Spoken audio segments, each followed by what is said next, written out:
Welcome everyone to the West Canada Valley Board of Education regular meeting, Monday, January 9th, 2023. Please stand for the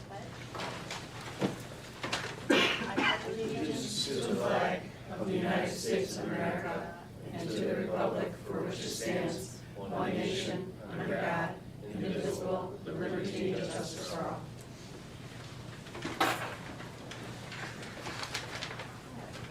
Administrators report. Mr. Doherty, did you want to go first so you can get to the game? I've got somebody on my door, but Oh, okay, perfect. So if you don't need me, I can go down. But if you want me around for questions, I got somebody over watching my section. It's Okay. just the one tonight too. So, but to start off, all sports are all wrapped up. Winter sports, every one of them is up and running now. It's modified has started. The boys boosters tournament went very well. I mean, we were runners up at it. I would have liked to win, but as far as the functioning of the tournament went well. From what I hear, the boosters made a very good profit off of it. The girls went and played up in Adirondack. They were able to win that tournament. They're still currently ranked #1 in Class D in the state. Indoor track meets are going well. Just a reminder that all tickets for that are digital. Both of the boys and girls teams, they compete against much bigger schools for that, but they're both holding their own and doing very well there. And bowling is going well too. Our girls have still not lost a match there. They're undefeated. There's less teams in the girls than there are in the boys, but they're doing great. For spring sports, varsity baseball numbers still a little bit better than they were last time I saw you. There's 13 names on the list now. Again, I can't promise you that all 13 of them will show up and stick with it, but that's where we're at. We're up from 9 that it was 2 meetings ago. So sign-up sheets for all the other spring sports are up on the wall. They're pretty well represented already.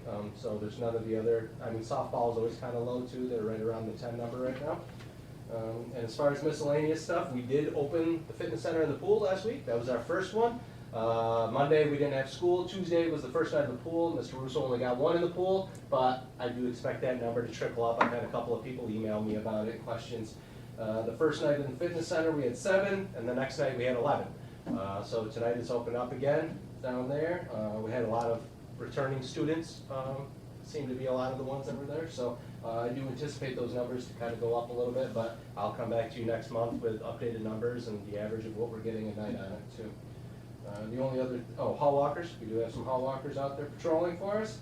And the only other thing, Mr. Broadbent will probably talk about it more because he's been dealing with Mr. Flansburgh, but the Herkimer Originals will be playing here on the Sunday, which we will stream it for them. Mr. Conover is going to come in and help with music, and then like I said, Mr. Broadbent's the one been doing all the work with them. So, does anybody have any questions for me?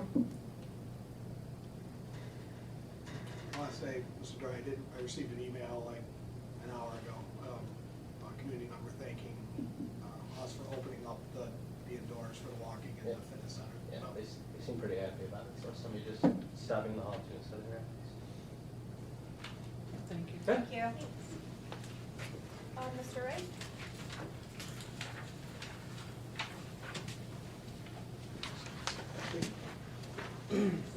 We talked about it last month. We had a staff that was going to retire. They retired last Friday. It was their last day. Had another staff come in, put a resignation in. They accepted a job at BOCES. Their last day will be January 18th. We've had a couple of applications. We've had the ad out for like a month now, so hopefully we'll get some more applications coming along. Looks like we're going to have another retiree at the end of June. Hopefully that's the first time that I get somebody retiring again, so it's a little bit of a gap here. The extended day starts tomorrow. It'll be an addition of 3 routes, starting at 4:15. So we take the elementary kids home that are here for their extra help. We've had a couple of minor bus incidents this past month. No damage really to the buses. A couple scratches, but no issues. Our large buses are completed. They're still in the factory in Oklahoma. That's where they were last month. We're still waiting on a shipping company to be able to ship them to Rome, and then they'll come to us. They're hoping February now. The small bus, I just got word today that it got bumped to May. So that's not looking really good, and I'm not too optimistic about that. So where we go from there, I'm not really sure. Yeah, that info just came to me today. I'm going to work with them and see what our options are and stuff like that. That's about all I have. Any questions? Questions? Thank you. And Mrs. Holmes?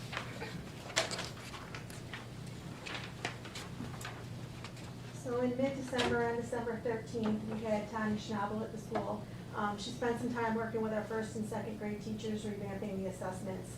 The concern was just that the little ones doing a lot of the computer-based assessments was too much, so we redid those a little bit, and we're not going to start that until second grade now to prepare them for the third grade, because the state is forcing the third graders to start taking them on the computer starting next year, or 2 years from now. Next year is the grade 6 and 5. And then later in the day, I met with her and we put together a book study for teachers for professional development that'll start this month. It's on the logic of English. It's basically a comprehensive review of the rules of the English language, and that is so that we can specify our instruction for the students that are struggling with spelling for both in-class and RTI instruction. And we've got quite a few students that we've noticed in the writing, the spelling is an issue, so we're working on that. And then the next day, on the 14th, we had Corey Rogotsky here. He is a math instructional coach that's been working with some of our teachers. He actually works under Tanya Schnabel, and he's working with the 5th and 6th grade teachers to come up with a math workshop that's going to get all the kids together at all the different ability levels. So they've been working hard on that. And then we had our elementary winter concert that night for K2 and the chorus band in 5-6. And then a bunch of fun stuff at the end. December 16th, our K2 students went to see Click Clack Moo at the Stanley Theater. And the 20th and 21st, we had our holiday celebrations, Christmas parties. Some of our second graders performed the night before Christmas at morning program. We did invite parents to come in for the last 2 days for morning program. We had Santa come, some of our high school students came over and played Santa and the elves. And then we had the parents come in and watch some of the performances. We had the chorus, the teacher chorus perform for them. So December's always kind of a lot of fun things in the elementary. Any questions? Okay, thank you. Thanks.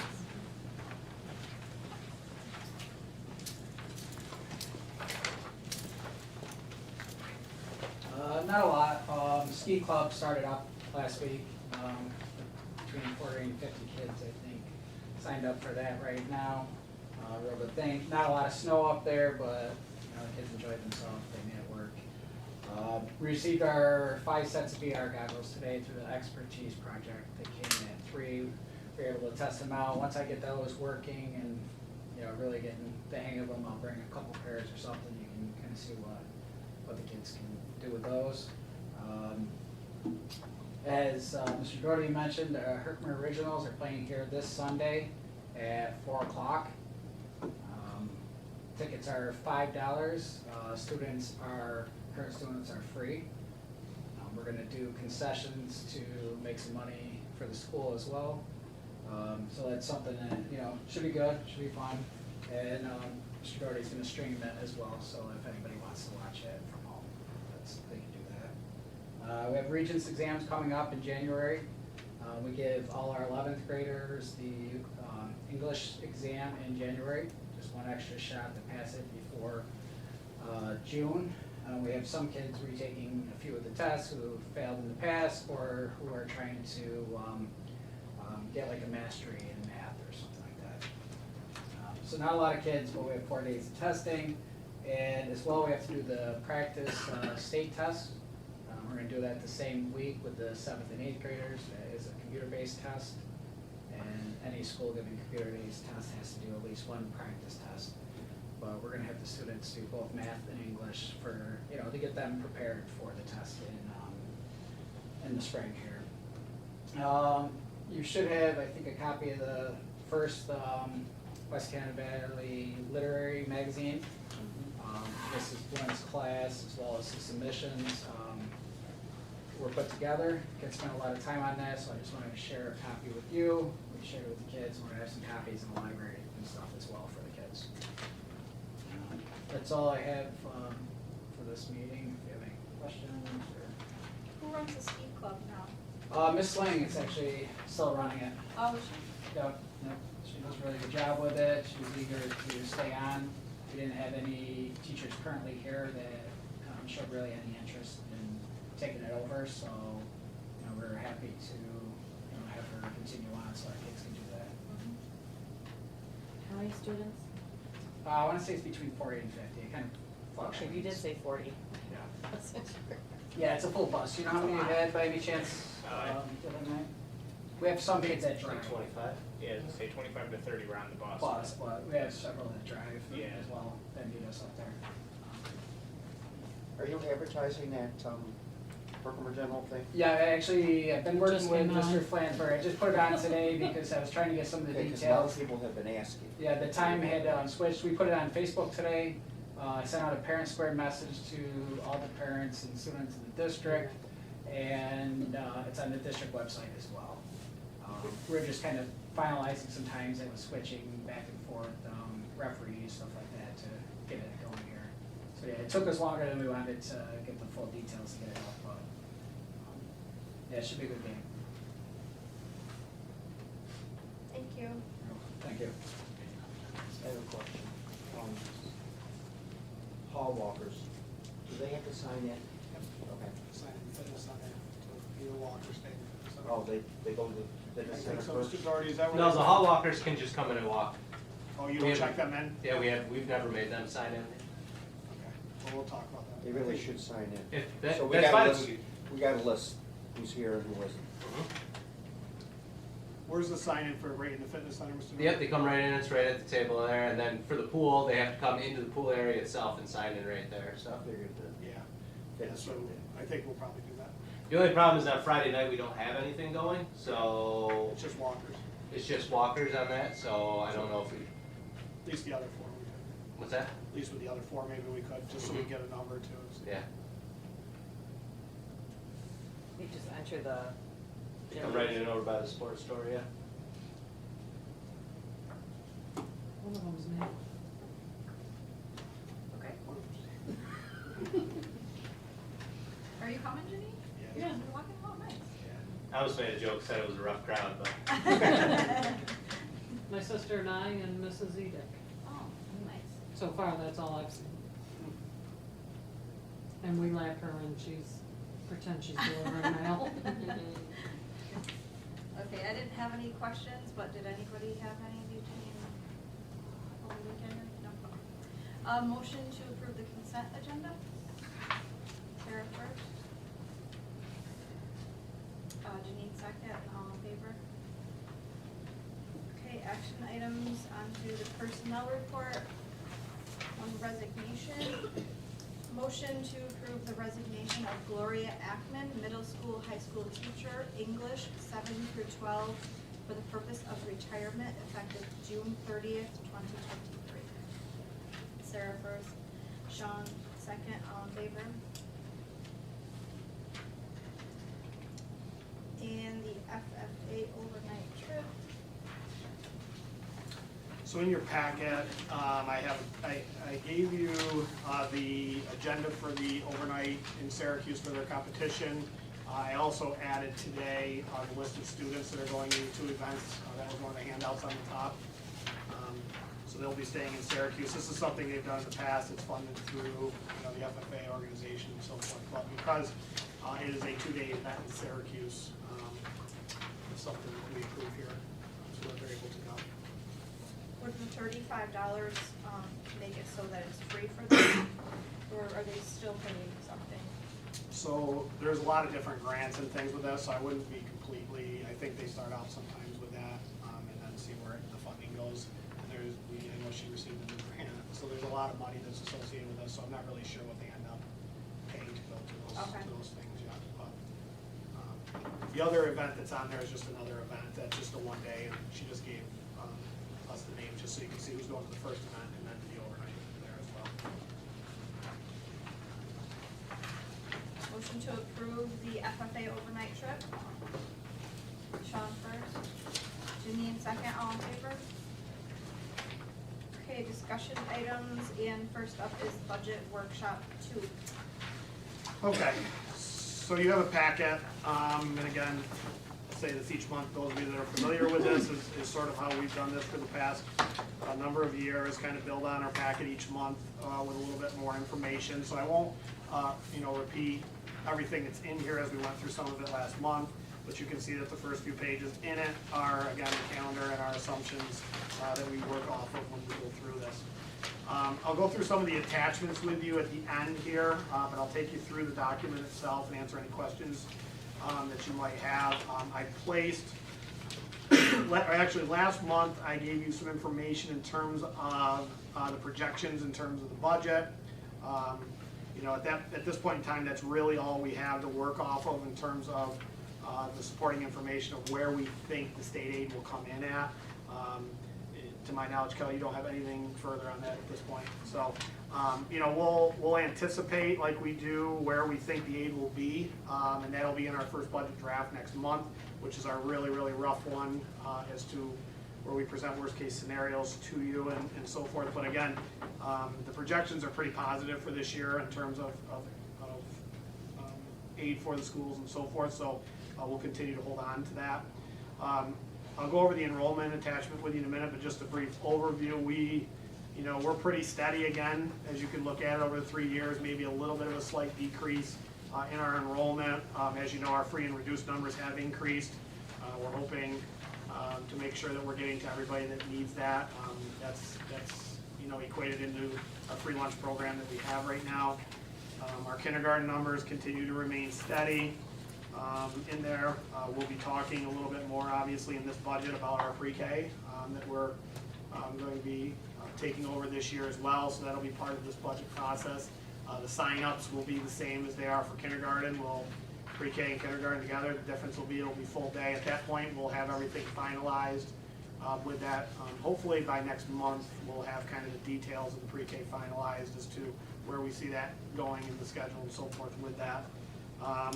Also in there is your non-public school students, and I'll show you that attachment at the end as well, just to get an idea of who we are, who in our district is attending other schools outside of there.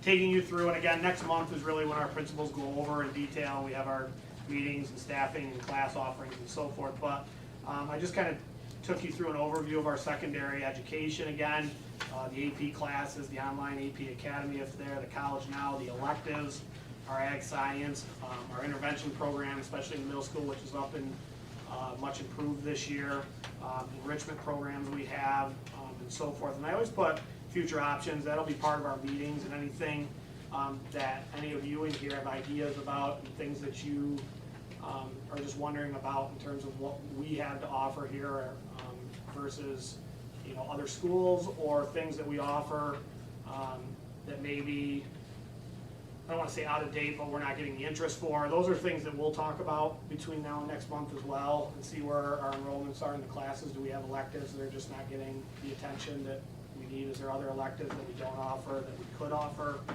Those kinds of things are really our focus of our discussion in the secondary level.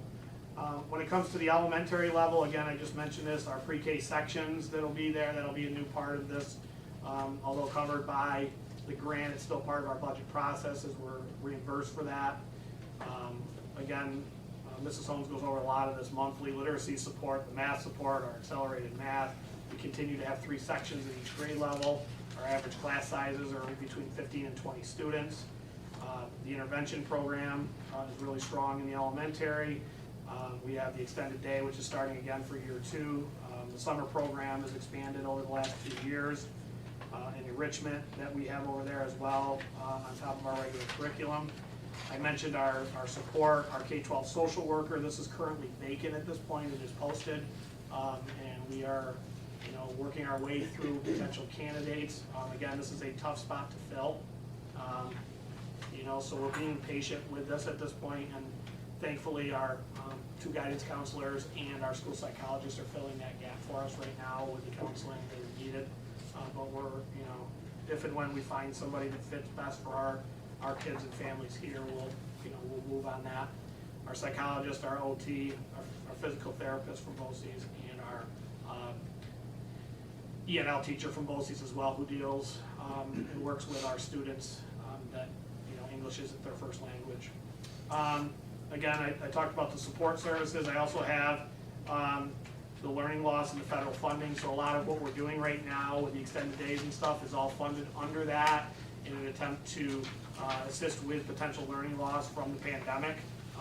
We'll start to focus a little bit further on what programs have been successful, because at some point that federal funding is going to go soon, and we'll have to decide which programs are sustainable, which ones are not, and which ones have been effective for us. So again, for another year though, we're still rolling along with that funding. Staff changes on the next page, we don't know. We obviously accepted one tonight with an earlier letter, but teaching staff has till February 1st to submit retirements. So next month we'll know where we stand in terms of teacher retirements and where we go from there. We'll talk a little bit about this equipment replacement plan. That's one of your attachments. Transportation we've been through for the last few months. It's one of the first things we've talked about. The athletics, the uniform replacement plan, I'll talk a little bit about that as that plays into a couple different variables that we have here. Right now our budget and what we're putting together continues our current athletic program that we have. No additions, no subtractions pending. We have students who want to be part of that. We really have a strong technology program and a replacement plan program here where we've got one-to-one devices in the hands of all of our students with a replacement plan in place for that. Our systems in here are really, how do I say, I don't want to say top of the line, but they are up to date. We have, we'll talk a little bit about this when we talk about the project. We still have not tapped into our Smart Schools money, which is all related to this as well, so we'll address some areas of need and technology with that money as well. I have the reserves on the bottom here. This is a similar, just to give you a review of this. Currently we have reserves for TRS, ERS, and our workers' comp. You know, I'll continue to say this down the road. I think as we get through our projects here, I think it's important that, as I mentioned, after these projects here, there's going to be some time in between any other projects that happen here, regardless of, you know, who's sitting here dealing with that at that point.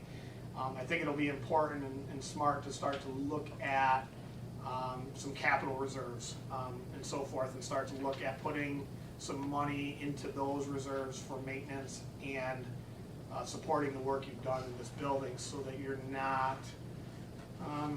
not necessarily repairing everything. And that's kind of been some things with the last two projects a little bit. We've been spending some time on necessities, and I think if you get ahead of it, and hopefully we are, you could do that. So the first thing that comes to my mind is, and time goes by really fast, it seems like we just did this parking lot, for example, but it's getting there already. So, you know, how are we going to address that? Are we going, I mean, you don't want everything to fall apart like it did last time. I mean, the sidewalks and everything, and you had to basically set a bomb off in here and reset. You know, so repairs to that, you know, whether we're talking about sealing it or we're going to, you know, take that top layer off and resurface it, you know, what are the best options? But those are all things that would come out of sort of a capital reserve that you set for those kinds of things. So smaller type projects that you can work on. Now the catch with that, as we've talked about with reserves, is, you know, you propose that, it's, you know, that has to be approved and all that kind of stuff. So it's just some thoughts down the road, but right now, you know, with you doing projects, you know, that's not something I think you want to tie money up into at this point. But I just want to mention it because I don't want you to think I think we should just be status quo with our reserves either. If you flip over to the next page, kind of a summary of this whole, as we look at all these things. You know, some of the focus that we look at internally here when we're putting this together is continuing to develop and maintain our technology programming. You know, like it or not, the technology is such a huge part of what we're doing here right now, so we've got to make sure that that's functioning, because when it doesn't function, to a certain extent, we have trouble functioning in here. The foundation skills, you know, I'll always say that every year, and hopefully Mrs. Holmes hears me. You know, we talk about high school and graduation rates and all those kinds of things, but the real focus is on, you know, building that foundation at the bottom, and then that allows them to be successful later. So, you know, I'll always focus a lot of our attention on that piece of it. Our AP and College Now programs are really successful for our kids here, especially the College Now programs, where, you know, they're leaving with some, a large number of credits. You know, some of them are leaving here with a year of college done. Right now, that's how many we have. So, you know, you attend, you take a student who takes a whole bunch of classes, College Now, has a year done. They may only spend 1 year at H Triple or be already in their sophomore year at one of the SUNY schools or Utica locally. You know, not all schools will take everything, but especially if they're staying around here, I mean, it's just a lot, and it's free. It's a lot of money. So they've been pretty successful for us here, and I think the kids and families have seen the success of that as well. Again, preparing our kids for the future. Our support services, we're minus a social worker right now, we've got to get that fixed. Mental health will always be a part of what we're doing here. You know, we've got to focus our programs and attention on that. Our summer support, especially at the foundational level, in the elementary, which we've been doing. Our extended day, our enrichment, our equipment, and our facilities. We talk a lot about that with our projects and making sure we have safe and efficient facilities here. In our bus replacement plan, if they'll make a bus for us. It's been very successful, so we can't get any, but we've got it in place. So, again, I always mention this, important, this is really preliminary stuff. We don't know, you know, where our caps are, where, you know, what the foundation aid's going to be, you know, all that at this point in time. But by February, we'll be able to put together sort of a rough draft of some things. If you flip over to the next page, you'll see the enrollment numbers. I tried to give you as much as I could with this by grade level. You can see where we are in the elementary. We're at 318, but it's broken down each grade for you as of whatever the date of this is, 1/4. If you flip over to the second page, it gives you the 7 to 12, which is at 302, and then it'll give you what each class is right now in our school by grade level, so you can see where our numbers are at that point in time. The next page has a lot of information on it, including free lunch numbers, total numbers, and those kinds of things. But you can kind of get an idea of where we were. So in the fall of 2020, we were at 313. By the fall of 2022, we were at 288, but we're back up to 302 now. So you can see kind of our numbers, and just since the beginning of the year, the students that we've added since the opening of the school year. So. You know, yes, down a little bit, but, you know, not overly steady. Was that due to some doing homeschool or? No, Not those, that's where we are at. I've kind of talked about that the last few years. Yeah, I mean, it could be some people coming back, but these are students that transferred in. into the district at some point in time, you know, for whatever reason. So you do have that happen. So, you know, we have certain times of the year is a little bit busier on the in and out piece of it. So, yeah, trying to give you an idea of that piece of it. Any questions on enroll? Oh, next one more page of it. You'll get an idea. Christian Heritage School on Route 5, Notre Dame Elementary, and St. Francis de Sales are the three schools at this point in time outside on the very last enrollment page. Anybody have any questions on enrollment or any information I don't have for you here that you're interested in? Okay. The next attachment is the rate reference chart, which we discussed last month, so we can, you know, kind of go to the next page with that. Which gets you to the uniform replacement plan. It's on here, and I'll turn your attention to 23-24. Actually 23-24, 24-25, and 25-26. So what I want you to look at is this plan has been adapted for a couple of reasons. You'll see the numbers that are not highlighted on 23-24. Those are the original replacement schedule uniforms for this year. The parts that are highlighted on here are the replacement plan that are associated with the Mascot change. So you'll see that if we want to get this situated this year, that's the addition to the uniform replacement plan for this year. If you go on to 24-25, what you're seeing here is we are essentially moving money. The next year, the cross-outs that are on there on the 1,200 and the 3,000 below are crossed out. Those would not be necessary the following year, and then the following year after that, you'll see there's a $4,500 number that would not be necessary as well the following year. So basically, you're taking those dollars, moving them ahead to meet your mandate by the start of school year next year. Are we holding on the varsity boys soccer? So, yes, good question. So the variable to that is that piece of it. So they're included in here in anticipation of it, but could that happen that we don't need it? Yes. Yep. You know, the catch will be, you know, where we're at and whether we think, because it's not something you can get overnight. But on the same token, if we're late, there isn't how should I say it? The plan is due by the June 30th. It doesn't necessarily mean we have to have them all replaced by the start of the school year. From my standpoint, we have, and I'll go over some of that later in our discussion, it's not a ton of adjustments right now for us to do that, and then we could be over and done with that portion of it if we do. But, we'll see how it plays out. Any questions on the uniform replacement plan and what the highlights mean? Okay. So the next page is the equipment replacement plan. So, and again, I have Mr. Doherty and Mr. Ray here as we talk about this.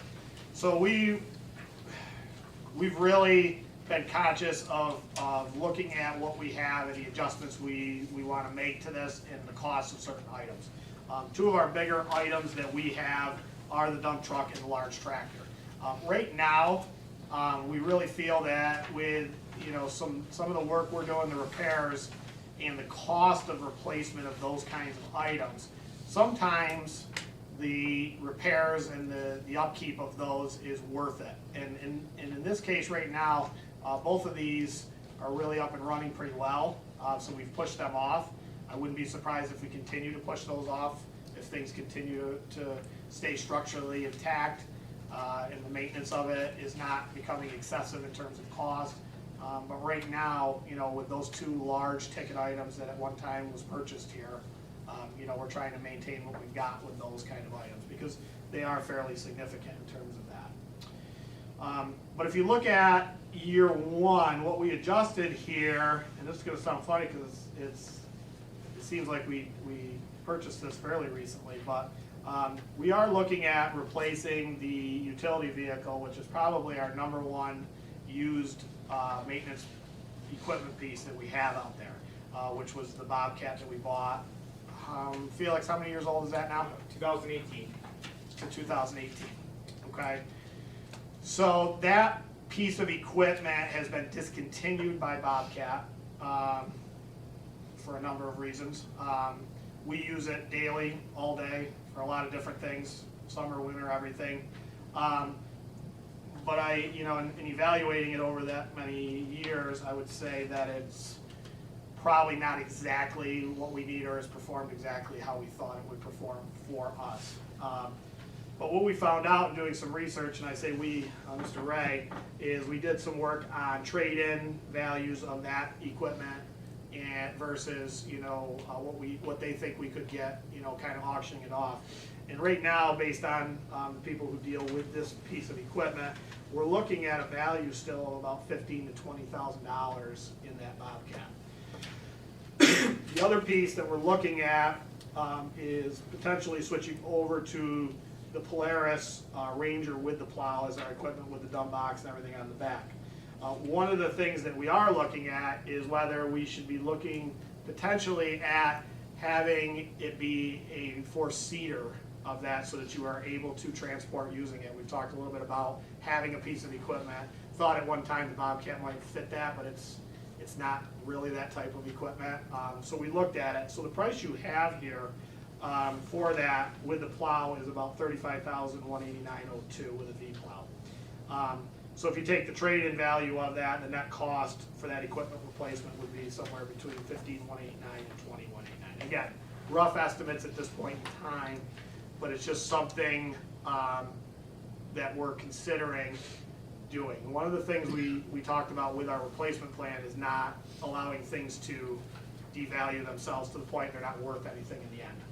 So where you're still getting value in a piece of equipment, and then you keep your upkeep of that equipment at a lower cost. So that's where we're at, again, at this point in time. I'll take any input you have on that initially, but I'm not asking you to approve that right now by any means. I'm just giving you an idea of where we are with that. Year two, we do have the dump truck there, but you can see what the cost of that type of item would be. So I can see that moving. Year three on the next page, 25, 26, we have the original zero turn. We just bought a new one last year. We have two of them. This would be the one that we obviously use. What I will say, and Mr. Ray, you can kind of go with this, the zero turns and the utility vehicle that we've purchased recently are probably our most used vehicles. Would you say yes? Yes. Yes. Yeah. So, you know, I think we've made really smart choices and efficient choices with those kinds of things over the last few years. But by 25, 26, you know, you'd anticipate that Ferris, you know, may be ready to be replaced at that point. Then we have the large tractor, again, one of our big ticket items that's out in that garage. We'll see where that plays out. And then 27, 28, to make it a 5-year plan, is the medium-sized tractor that's out there. So just gives you an idea of planning, but again, this is all open for discussion, all open for change, but this is where we see that at this point in time. We could also go to just the 2-seater Ranger too, if we think that would be a better situation for us. Mr. Ray, that's about $5,000 cheaper. Yeah, it's about $30,000. Yeah, so it's about, to take the 1 seat out, it's about $5,000 cheaper. So again, we have that placed in there right now, but again, I'm not ready to make any recommendation on that. We haven't seen any budget numbers or anything like that at this point in time. But just, you know, from a pure planning standpoint, that's just something that we're talking about. Any questions on that or initial thoughts on that? What attachments do we have on the Bobcat that we use? So, yeah, go ahead, Mr. Ray, you can. Mostly we use the V-plow Yeah. for Okay. the sidewalks. We do have a snow blower on it. We don't use that very often because we have one on the medium tractor too. It's more of a backup. We do have a power broom attachment that really doesn't work well on it because it's not heavy enough. The machine's just not weighted enough to keep the broom steady on the ground. That, since we use salt in the parking lot instead of sand now, cleanup's not that big of a deal. Does that have a salter on it?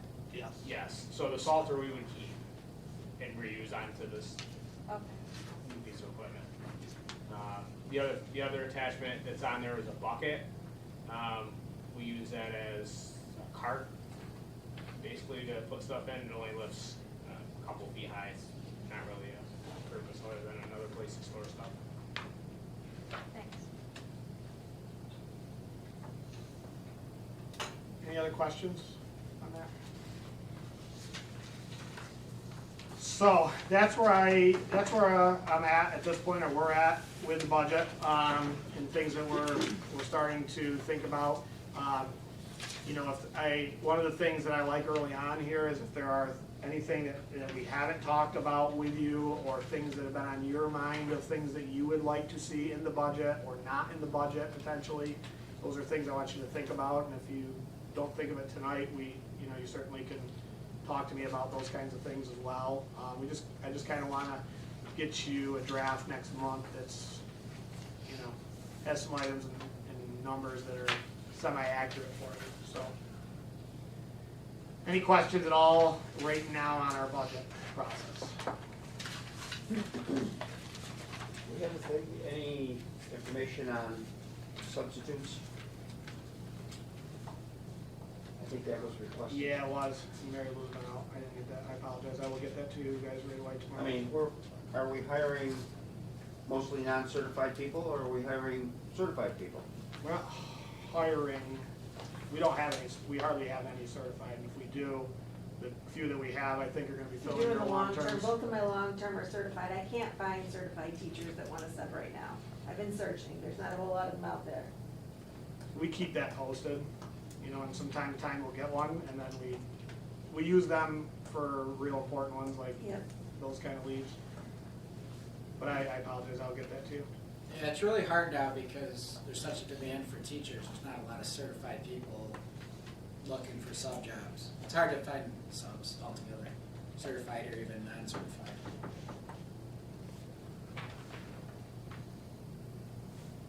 Can you have someone on call? Good. Like, just curious, do you have like a floater that comes in every day? We do not have an everyday floater. Just because of, Yeah, I wish. Sickness or something? I wish that I did have somebody that could do that, but we kind of thought about that with Mrs. Holmes's ones that are getting certified, but then we needed them, so it kind of. yeah, no, I just know because there's such a demand for it that, Yeah, we could use one every day for sure, no Yeah. doubt about it. Okay, capital project update.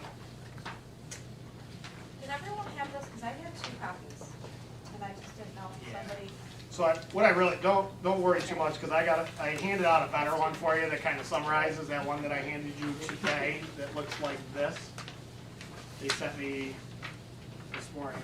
This is the one I really want to go through. It's basically the same information, but it's much better organized than I was able to give you on Thursday. So, so if you look at the first part of this, I want to talk a little bit about where we are in terms of draft of the project and so forth. The first page is really the important part that we've been talking about over the last few months here. So there's 3 columns there, take out, bid alternates, and keep in. So this draft is where we are at as of right now. And I want to give you a little background into this so you get an idea of where we're at with this. So the good news is, from our last meeting, that I was really not optimistic about our schedule. That has sort of changed because our project's really in the queue, and the engineering review's already completed and the architects have their hands on it. And that's really good news for us. So it is appearing at this point, you know, and I'll say this cautiously, that we are on schedule for where we need to be for our bids, which is really important, as I talked about last month. So I didn't feel great last month talking to you about it, but I feel a lot better of where we're at. In fact, we got another email today with some notes from the architects review. So they're definitely involved with this. So I'm hoping we're staying on that February schedule of, you know, February, March bid time with this, but you know, we'll see. So really the focus of where we're going with this project and where we needed to be for this, and where our project managers from LaChase and Synthesis felt we needed to be comfortable, is creating a budget based on our list that was 8% below what our current cap is, or our current budget that was approved by the voters. So this chart on the front that I'm going to go through with you creates that 8% below budget, and keep in mind they have also plugged in 7% escalation in this budget as well. You know, obviously our hope is that the 8% below budget is a really conservative number, and that we'll have that money to use, and that the 7% escalation is also a conservative number that we'll be able to use. Because if all that plays into our, you know, our process here, there will be money, as I've talked about, for everything that we want to do here for the most part of this project. And again, all of this will come down to bid day in February and March to see where those bids come in at. The biggest issue, or the biggest concern in terms of that after the bidding, is the lead times on these items. Where in the first project, as I mentioned, we got through the project pretty quick and we're almost done by the fall. I would anticipate this carrying out into the following school year and into, you know, close to the next summer, before, just due to lead times on getting pieces of equipment and things we have in this project. So that's really the background from our last meeting in terms of where we are at. So taking that information, that takes us to the first page that I gave you on this. If you look at items that are in the keep in column, which is the far right, I'm kind of going from right to left, which is backwards, but you'll see that top column, high school gym interior, elementary gym interior lighting, plumbing pool work, reductions, plumbing of the domestic water reductions, bus garage doors, frames and hardware, and bus garage floors, finishing and paint. Every item on this list was looked at as potentially being moved to an alternate or getting cut. That's what you're looking at on this first page. So the initial thought process, and there was some strategy involved in this with the other items we have in our project, trying to get the bids we want, they were put onto the keep in. So the next level of that is what can we bid out as alternates? And what we have listed right now as alternates are the bleachers, the high school auditorium performance lights, the interior lighting in the wellness center, and the elementary air conditioning of 31 classrooms. So those right now are in the alternate and would be bid as such with this particular draft. What has been removed in this draft? The exterior masonry, which I talked to you a little bit about, of things that we can do there. The elementary stairwells and the vertical extensions, which we feel we can potentially address ourselves. Painting, anything that was painting, gyms and things like that, we feel we can address. The doors and hardware, although we would love to replace all the high school gym doors and hardware, they are functioning, so that has been put there. And then we talked about the painting in the auditorium and the pool, and the cost of that due to scaffolding and all the things that are associated with that, and then the bus garage lighting upgrades, which can, be done as needed as we move through things. So if you look at the bottom of it, the total scope that was evaluated was 2.2 million, almost 2.3 million. We took out 753,000. We put 1.2 million in alternates, and we kept about 293,000, which gets us to that 8% below budget, plugged in with the 7% escalation costs. Okay, and I'll go back to this again so we can talk about that. If you flip to the next page, and this is why I like this packet, after we got the first one I sent by Thursday, they were able to upgrade some things that I wanted to share with you. This takes you through the entire project of what you have in this project and where it's coming from. So you'll see like the auditorium lighting is a proposed deletion right now. The performance lighting is a proposed alternate. The carpet is a proposed deletion. The painting in there is a proposed deletion. You'll see the high school gymnasium exhaust is being paid for under the federal grant that we talked about with the airflow. And then as you go down through, you see all the original scopes. There's nothing next to it. It's in there. Going down through here, you'll see where the alternates are and so forth. And I won't go through every single one of these, but you can flip through as you're looking through this. It's all the same information I gave you on Thursday to look through, just a little bit summarized a little bit better for you. Again, the next page looks at the elementary school work. It's there, the bus garage work, and where the funding's coming from, and you'll see all the greens are the federal grants. The site work with the bleachers, the previously removed scope items that were there, some things that we don't need and things that have been removed there. And then the bottom part of that are the scope items requiring further discussion. So the first one has the PA and the phone systems. We found out that, I mentioned this in previous meetings, that this potentially could fit in because of the technology piece into the smart schools, which is 100%. So it would be smart for us to pull that and put that there. And then there were some other things, miscellaneous upgrades of air intake, and we're evaluating, the lighting controls are in, but we're evaluating the switches for the lighting controls in the gym, but that'll still be in the project as well, as of this draft. So, I guess the biggest part of the question reverts back to nothing inside of this packet is different from anything we talked about for over a year.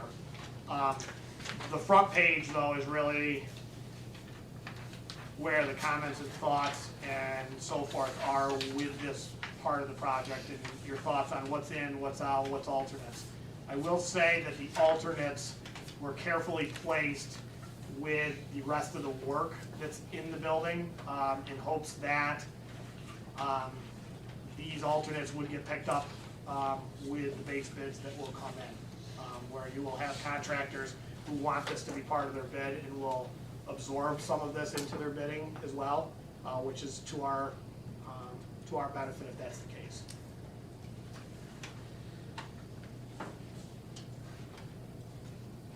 Thoughts, questions? I know it's a lot that I gave you. So you have carpeting in the auditorium just because it's not in high need right now and it can wait a few years, is that why it's full?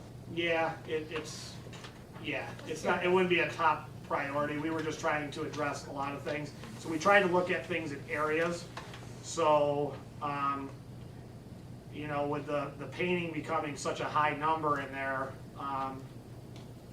and everything kind of in good shape, the stage lighting we're hoping is gonna be something it's pretty aging that we'd like to do.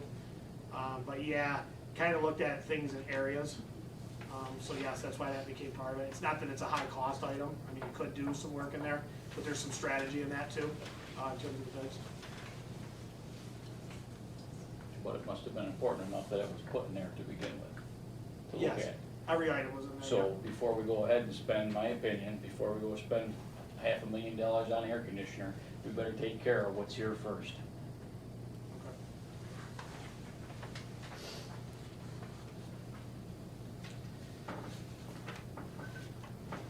Other thoughts on this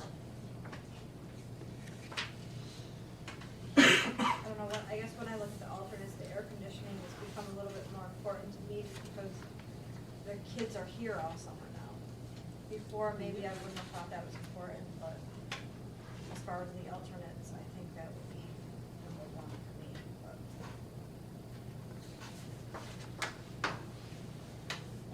I think with the air conditioning, you should have some kind of record of how many days we actually would use it.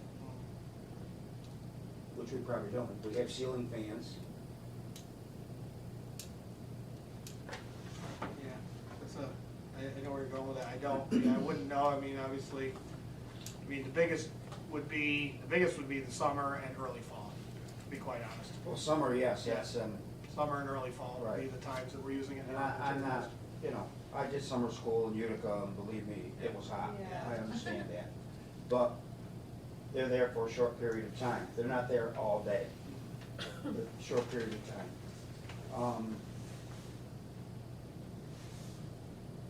I just can't buy it. It's just, I don't think from September we've had any days that were excruciating in there.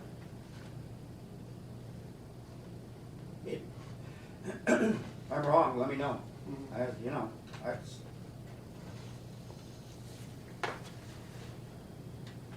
We got stairwells, basically it was for safety, a safety feature. It's been deleted. We're I doing can see those the paint, in-house. I can see the painting, but Are we doing the stairwell in-house though? So, it's cheaper? so what we talked about with the stairwells is there's some ways for us to do that maybe on our own. Once you get into sort of architectural and project-based type things, there's a lot of things that need to be, because things that was built years ago. So, there's ways for us to accomplish the things that we're doing. There's a big number on that because of when you open the door for something. That's why that number comes in, where it seems like something initially is pretty simple, it's not. And when we're trying to cut some numbers, that just became part of the list because of the size of that number, and that maybe we could accomplish what we needed to do. Well, I agree to some point of that, but and then I'm gonna disagree to some point of it too, because you wanna make sure that an engineer or something's got it drawn up. Mhm. So if something happens, a freak accident happens, they're coming after us for the deepest pockets. And you're talking to safety or somebody, or a kid, there is no value when it comes to any of that stuff, a life number or any of that stuff. So as far as doing it in-house, we're not gonna, our guys aren't physically going to do it, we're gonna hire somebody else, it's just not gonna be in the project. Yep. So that would be something that you'd like to see back in there then. how does all this that's been deleted, that we're gonna do on our own, how does that affect our budget? Well, a lot of it, We've got $753,000 here. yeah. And part of that is them, them coming back with, this is our approved budget number, and the numbers from their once we put all that stuff in, just times are different now, the cost of things. So, at this point in time, they're looking for us to take out large numbers. They are. So when we talk about the air conditioning, my half concern with it is that as part of the HVAC, in the bidding pieces of it, of that, and our whole air quality stuff that we're doing, so that's part of it. That's the one part of it. But again, it's really hard to get to 8% below budget when they're trying to get there and taking little tiny items and trying, everybody's seen this project. It's hard, if you start to go through these items, and everybody's made good points right now. This is a safety and prioritizing, I can't say I disagree, but it's hard to find that kind of money if you're not taking big chunks out. So you could see the big chunks that we had to take out. So the alternates are out, and so are the things that are on there. And when I say they're out, they're not out. This is just a draft. I could switch this tomorrow morning. You know what I mean? That's just. I wanted you to have something to work off of, so you just weren't working off of nothing. I agree with Carson on the stairwell. I think you've gotta go out with that. Okay. Is there others that want to get that taken care of? Well, the painting of it, we could possibly Yeah. do, but Yep. I do agree with that. But the extensions, the You 88,000. have a, I don't think you're just gonna hire a welder to come in here and weld Yeah. some pieces up and say, okay, there we go, kids, we're safe. Yeah. So that, So when something happens, that 88,000 line item, we simply could slide over. You feel strongly, does everybody here feel strongly enough about that being in, just in, not even part of alternates and things like that? Yeah, I Two agree. I do. cents there. Wow. I just curious. Three. $88,000. Middle and two well, ends. it's a bid, but Oh, no, which you one can't put a is light it? on a kid, Yep. kid No, goes I over love it. the screen, but I don't Never thought on that way. I'm okay with that. Like, I'm not. No, it's a good Yeah, point. I'm glad you're saying it, to be quite honest with you. I mean, it was not an item I'm comfortable with. It just, Well, we've been lucky this far, so. yep. Yep, so I can slide that. So if you look at this, if we were to do that tonight, that would slide over into the keep in column. Now, how they feel about that in terms of what might come out, you know, But this is so preliminary. Yep. I mean, have they looked, they could look at 10 different designs and maybe, Yep. save X. Right. You never know what they're gonna come up with as far as what they might, inflated numbers. yeah, they certainly are inflated. They're inflated. But I also don't, I think they feel strongly enough at this point that there's, we need to be below, that we're not gonna be able to do this on the initial bid piece of it. So, that's one of the pieces, and as Mr. Kemmler said, the painting and some of the hardware stuff. You got two huge ticket items that were on this with the auditorium and the pool painting, just, and those two numbers are big chunks into that takeout section. We have the gym painting too, right?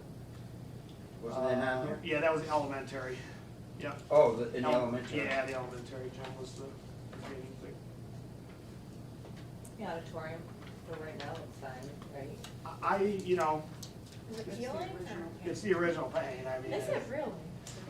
But I mean, it's not like it's peeling and hanging and. So, Good thing. so here's, it would become a no-brainer. Before you put something new in. It would become a no-brainer if And you create more cost. if we were replacing the seating in there, which isn't necessary, obviously, with that cost, because then you'd open that thing right up and be able to probably do some things, but scaffolding over that and the pool and things, I mean, I'm as surprised as everybody, just the extent of what that cost to do that is.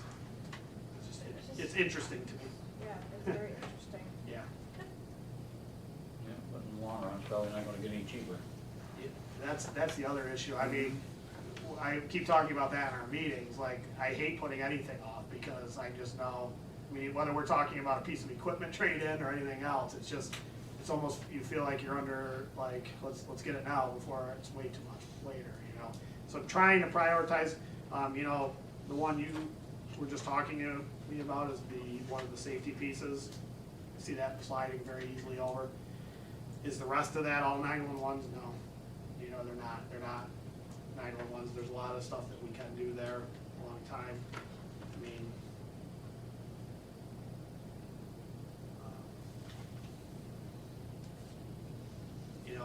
the other thing that when I come back to them, we could look at potential like lessening, so maybe some of the mason work could get done, where, I do have some people on staff that can do that, but, you mentioned it also, I think Mr. Kemmler mentioned that, where's that money come from? Yeah, I mean, when you do things on your own, those are costly. So down the road, that's where I was getting into that capital reserve type thing. You could do those things, you need some masonry work on the outside, the building, that kind of stuff. So, yeah, this is very different than the first project where things came, and maybe things will come in way under bid, but the last time we had a lot of money to work with. We did. This one's tight, for sure. I just, like I said, I find it hard to spend money to create something new that's gonna cost us money over time, electricity and wear and tear and fix and everything. And you got, another, for instance, you got the bus garage lighting. Well, it was important enough to be in there because when it's all said and done, it's gonna save us money. Yes, it is. So now here we are, we're gonna throw it away, but then we're gonna spend $500,000 and we're gonna create more costs for something else. Yeah, the lighting, any of the lighting that I have on here is tough because, yeah, I mean, long-term, that's the most National efficient Grid way was to here, do it's gonna things. save us money, right? Yep, That's most why we're efficient doing way to do it, it. but no, push it off and spend some more money.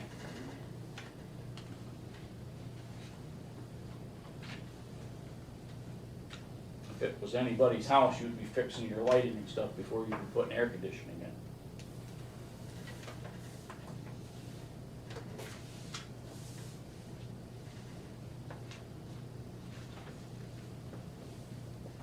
other thoughts from?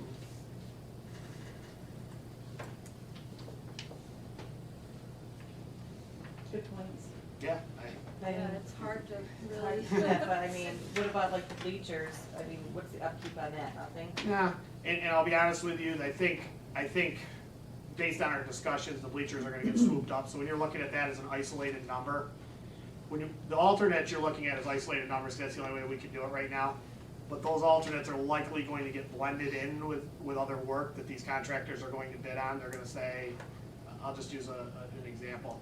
It may be worth it for them to really low end or do something for hardly anything to pick up the extra cash by doing the other part of the project. You know what I mean? So I might say, I'll do this, this, and this, but I really want that big chunk of that bleacher work out there on my contract. So it's more cost effective for me to do some work inside for literally nothing, so I'm gonna pick up, because if my bid's too expensive inside, then they're not gonna pick up the alternate, and I'm gonna lose out on $500,000 worth of work. You see what I mean on the bidding pieces of it? So there's some strategy in what's in the alternates for sure, in hopes of what work's being done in the building and what contractors might bid on that and absorb that into their picks.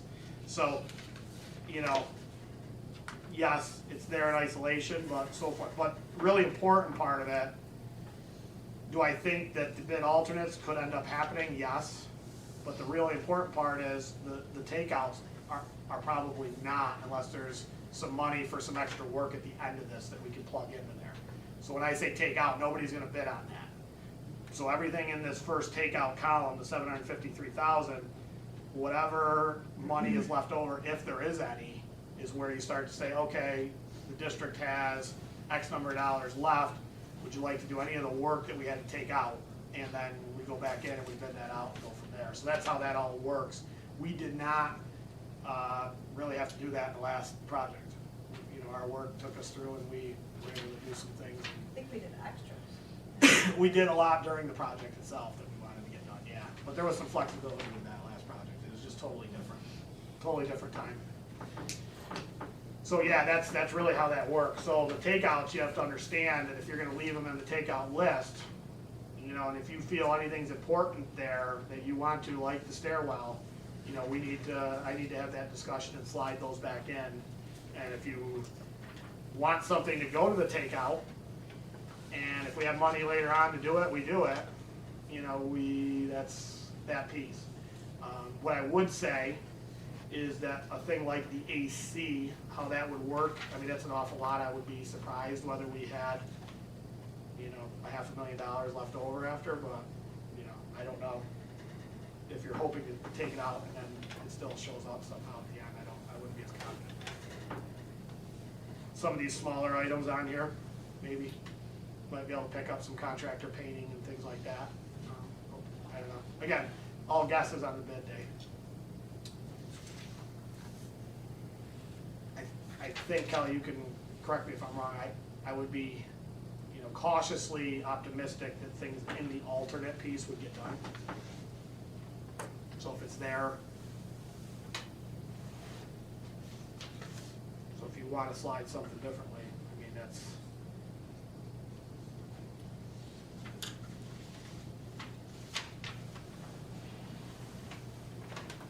That was a good point for the air conditioning, but I mean, with a lot of conversations tonight of when you kind of wanna, I would like to see out.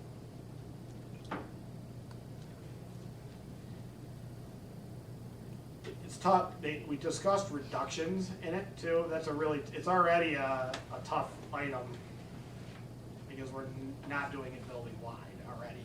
Right. So for me to reduce that number and do partially some areas, I mean, I could do that potentially, and say, okay, this is what we're gonna do for summer school, and we're gonna have a certain area that's just gonna be, but there's not a lot of, like for example, one of the things I talked about in the meeting was, what if we did the upstairs, and then we ran summer school in the upstairs and the air conditioning? How much savings are in that? There's not a lot, because we're already running through from the roof down. The only extension is to run it down and hook in the HV. So there's not a lot by me eliminating downstairs. Where I could save is a wing. So if I had one wing upstairs and downstairs done, but that's a tough discussion to have, that first and second grades AC'd and No, you can't do that. Yeah, that's a tough discussion, yeah. So, you know, those were all things that were discussed in terms of trying to find reductions there with that. So you know just can't take it out, that. Yeah, and that's what, I mean. I can slide it put in over the lighting to, or put where it saves, I mean, at this point, you know, when we go out to the public for vote, you know, we present, you know, a project that we hope to get done, but there's always that understanding that, yeah, this is all these things we wanted to get done in the beginning, but right now, the budget and the approved budget by the public is not gonna fulfill that. So things are going to have to come out of that. And that's, so you're able to do that. And that was a question I had. I didn't wanna get into, after you have a public vote, taking something out, right. you know, that's not part of that piece of it. But the understanding is, you know, that it's gonna happen. We have been fortunate not to have to do that much here, but in this case scenario, we're kinda at that point. Was all of this here in the original that went out to the public, or did we add things? Most of the things that we added are gone, you Okay. know what I mean, as they did walkthroughs and things that weren't, you know what I mean? But yeah, everything that's on here went out to the public, yes. So to answer your question of, did we present this? Yes. Okay. Yes, all of this was presented. All you're doing now is saying, okay, everything we presented, we wanted to do, this is what, and this is the number. Well, that number doesn't match at this point with escalation. And I think everybody that's, you know, listening or would see this is gonna understand we're in a different time period now. Inflation, cost of things, lead times, all these different things are just, it's just a different time, you know?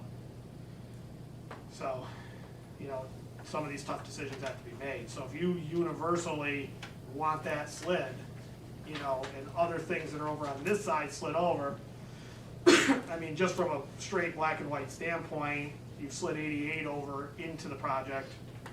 So you subtract 88 from 447, and then you have some room to slide some of these other items over, which I can do, or you can talk to me about items that you want slid over. So, Well, you could basically slide everything over, Almost. except for like two big things, like the, Paint jobs. masonry, keep, if we're gonna yeah, there's 3 big ticket items on there. You can Take slide all that over, yeah. take the masonry and high school ceiling, painting and stuff, and then you got everything else you can do, Yeah. basically. I You don't know, include, that's just, would you include, so you got 2 different painting numbers there right now. I'm just looking at the 205 quick. Yeah. Just keeping that as an out, you're saying? Or adding that? I'm just saying that realistically, me looking at it, it's my house, I'm just Yeah. saying, I can take out the masonry, the first one, the exterior masonry, Yeah. and, the high school painting, ceiling, Yeah. carpet, scaffolding, blah, blah, blah, Mhm. 205. You can take those 2 out, and you can do the other 6 things on there. And slid them over to keep Yeah. it. Oh, you mean eliminate them? Yes. Yeah, Okay. keep them where they are. Yep. Keep those 2 Okay. where they are. Move the air conditioner back over here, that's just me, I'm just saying. And then those, the only thing we wouldn't have would be air conditioner and those 2 other things. Everything else is gonna be done, and then if you get where, well, we got some price, we got some extra money, then we're gonna be able to do most of this That list. we could possibly. So one of the things I can talk to them about, so one of the things they are, we talk about in the meetings is the strategy of the alternates, but also not having, bidding, you don't want to have too big a number in the alternate area, because it kind of scares bidders away that you're not gonna do stuff. You put a whole bunch of, you know, you start putting like $2 million in alternates, we're not doing that with what we're talking about. No, But we're just switching. Yeah, but what I'm saying is that, just so you know, in that, so like if you're looking at these things and seeing, you know, you're probably better off at this point going out and keeping your alternates. You might have some room though, because you know, I might be able to put something into an alternate in the middle there, if I'm making sense of that. You know, so you might be able to take one of the other bigger ticket items that's on there and slide that into an alternate area, that you didn't move. So you take what you can keep in, you see what I mean? And slide that into alternates. So do a few Right, key I mean, you things, can an switch- alternate, Yep. and then have a couple. Yeah, because take I outs. reduced my alternates by 447 by sliding that out, so, Right, you could switch out that, the doors and hardware for the gym. yeah. And I can play, I guess the You biggest could thing. play with some figures, it Yep, just depends yep. on who wants to do what. Yeah, so, you know, if we're all good with the exterior masonry being out like we talked about. And then I work on lights and painting and play with some numbers of what can go in with the project team and people be comfortable with that. The biggest thing is are you all, is everybody in here universally set with me sliding that over and talking about it later on in life if there's money available in the project? Because you're essentially saying, we're gonna do all of this airflow work that's part of the federal grant, but we're taking out the 447, which is not part of the federal grant, so that's part of the project. So you know, we have to understand that, you know, air conditioning is not likely going to happen in this case, unless there's some sort of, you know, we've got all this money to work with and we want to get back into it somehow. Have we done everything we possibly can to make the rooms, I don't wanna say comfortable, cause 90 degrees isn't comfortable with 20 kids in there. But have we done everything that we can? And what are we gonna do when the kids stop coming to school? The only thing I would say Some parents aren't gonna send their kids to school, Carson. Well, they can homeschool them then. I mean, we're here for everybody, not just 5 or 10 kids. Their parents don't wanna come to school because it's 90 degrees outside. It's not just summer school, it's in the beginning and the end of the year. These Well, kids that's are in the just my classroom opinion. all day. I think we had maybe 2 days beginning of the year. Depends on the year, it's always different. Everything's different. What's our temperatures that we get to, just in terms of that, do you know, when you're regulating them? So we wake up in the morning, it's pretty good, because we do the best we can. So when you ask that question, what do? Well, we draw in as much cold air as possible at night, and then we try to shut things down. One of the catches to the whole thing has been this airflow and bringing outside air in because of all the COVID and all that. So by midday, if you're continuing to bring in a large amount of airflow, you're bringing in a lot of hot air. In the morning, it's perfect. We keep those rooms set so we can reset it at night in most cases, unless it's really hot at night, and then go from there. But by the time we get to the afternoon, It can get up into the mid-90s on a very hot day, hot and humid. Humidity comes into it too. how many days of that? I don't know. The sun on the back of the building's hotter than the front, for sure. You know, your front side of the building doesn't get the sun in the afternoon, right on the football field side of it. So, you know, And that can be up to 5 or 6 degrees difference from Yeah. the left side of the hall to the right. if we don't do it, I'll probably have to look into some other options that we have discussed in the past here, and seeing if there are things that we could do. I know it sounds funny, and I don't even know if you can do this, but, you know, there's portable air conditioners, you know, for spaces, the classroom spaces. I mean, even if you bought, and I don't even know if I can do this legally, but even if you bought them individually, you could put them into these rooms and have them in there and vent them out the windows and, you know, while we're in session and out. I mean, there's, you know, those are Band-Aid type of fixes, you know, but I mean, I could look into that. I mean, you know, if there's 31 classrooms times $400 machines to air condition the classroom. How many rooms do we use over the summer for summer program? So you use the main office and what else? We've got 2 at K, 1 and 2, and 3, and then I've got 1 at 4th and 1 at 5th. One of the variables to that in the summer is that we have to sometimes move people because of the cleaning schedules, because we go till, what did you go till last year, mid-August? Yeah. So we can't possibly clean the whole elementary the way we clean it in the summer in that short a period of time after it's done. So we'll do a floor while they're on a different floor and those kinds of things. So it's not as easy as saying, you know, what specific rooms we'd be using. Yeah, that's another thing too, like, I mean, are we cooling the whole entire elementary all summer when we're only using 5 rooms? Yeah, I You mean, know, so, yeah. that's another part, are there like zones, or, I don't know. Yeah. But, I mean, it's all one, Yeah. so it's not, I don't know. So, I mean, I see your point too, like, it's, I mean, Well, right, I I don't have a problem with an also- alternate too. I mean, you talked before about those units on the wall of the seat. I mean, if you're gonna do some of the classrooms or something, but to spend $500,000 for 31 classrooms and you're using 5 of them in the summer, and you're right, we all know that it's hot some days when we come in or when we're in our house and it's humid, but usually it's not until the afternoon, and the kids are here for a couple hours and they're going home. Mhm. It's not like they're here till 5 o'clock. Hottest time of the day is 4 or 5 o'clock in the afternoon. What hours are they here? When are they here in the summer? They come in at 9, maybe 11:30.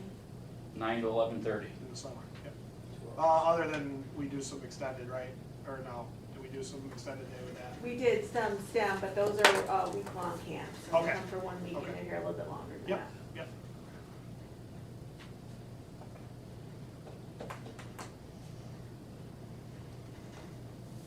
Opinions, thoughts? Are you in favor of me sliding that over to take out?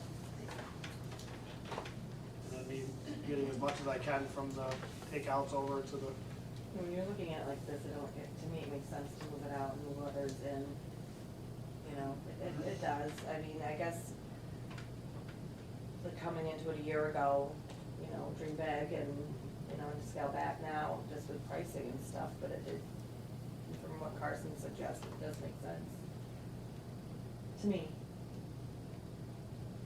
It was a good thought until the prices of everything went sky high. We had it.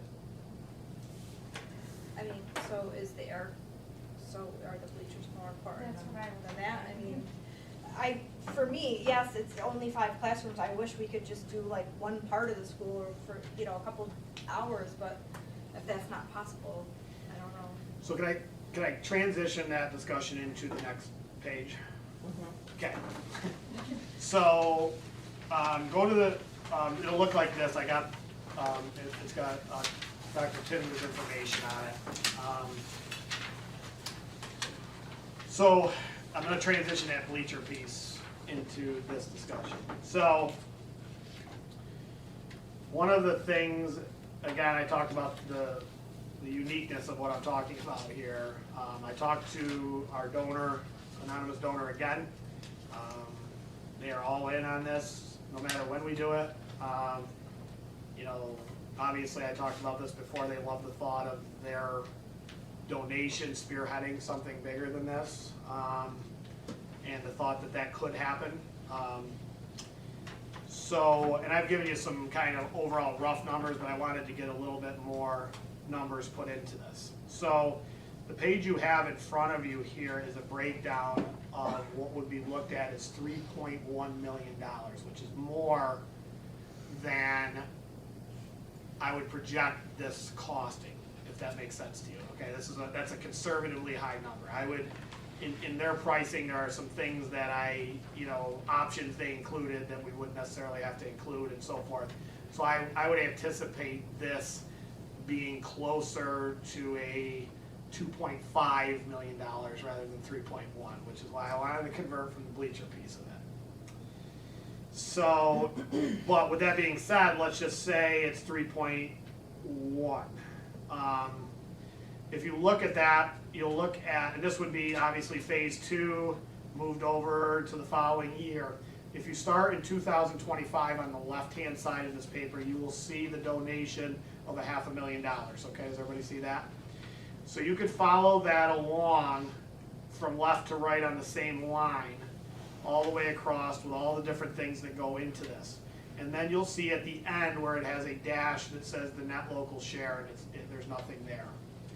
The reason there's nothing there is what I talked about last month. So one of the biggest things you have whenever you do a project is that first year costs money that you have to have essentially, or you have to do some things to make sure you have it, because the aid doesn't start flowing on that till year 2.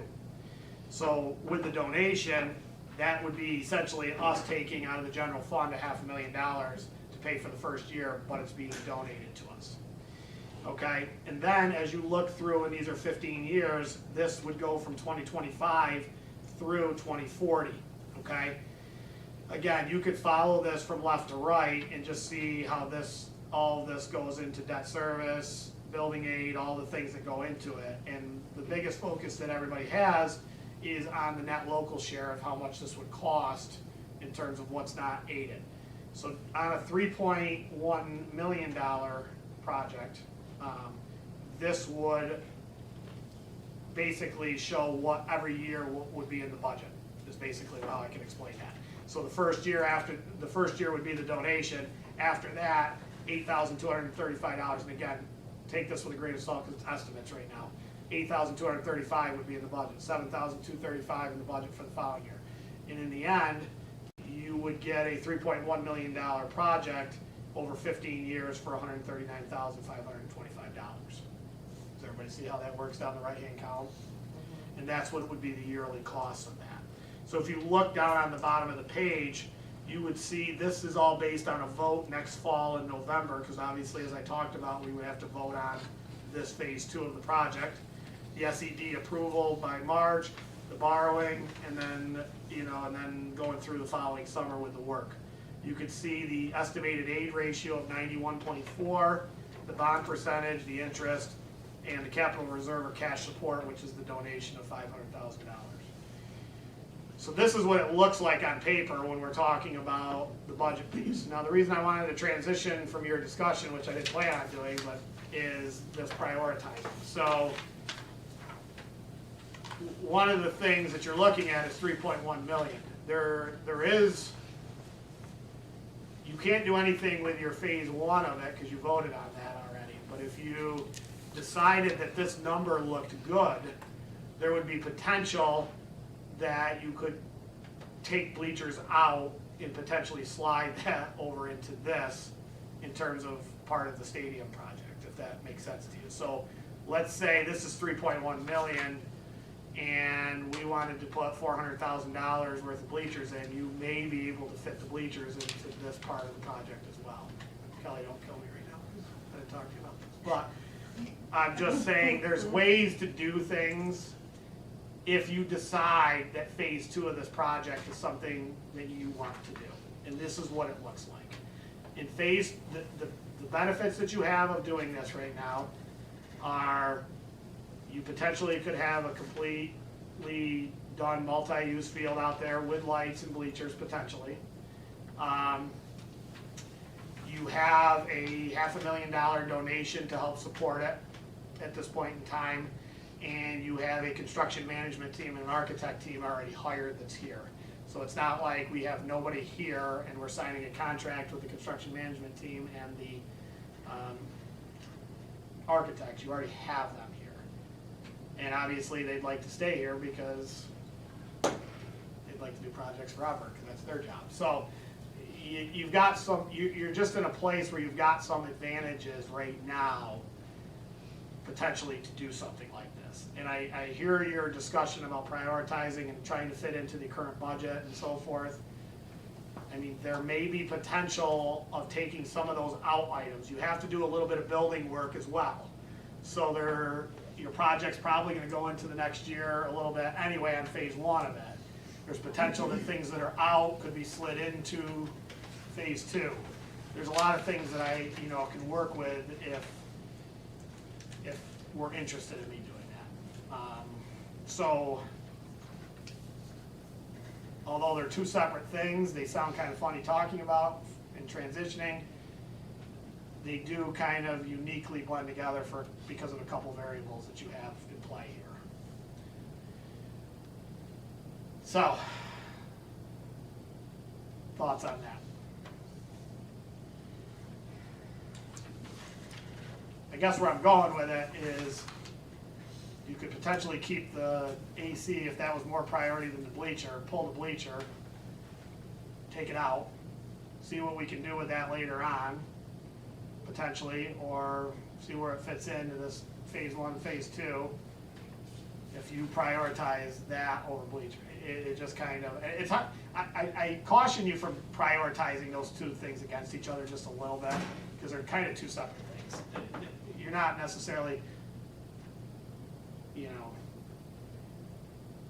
not necessarily pitting those two against each other, I guess is how I see it a little bit differently than that. But so again, I know I'm giving you a lot of things. I'm just trying to maximize potentially your options if that's something you're interested in. If you're not, and it's not just something you want to consider, then I'm okay with that too, and then I can go on.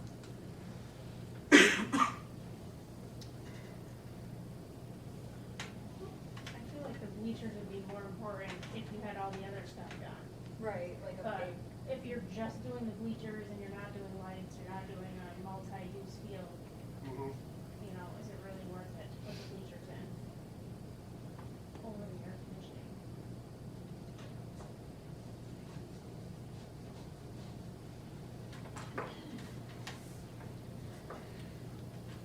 I know I complicated that. I don't know what everybody thinks. I don't know.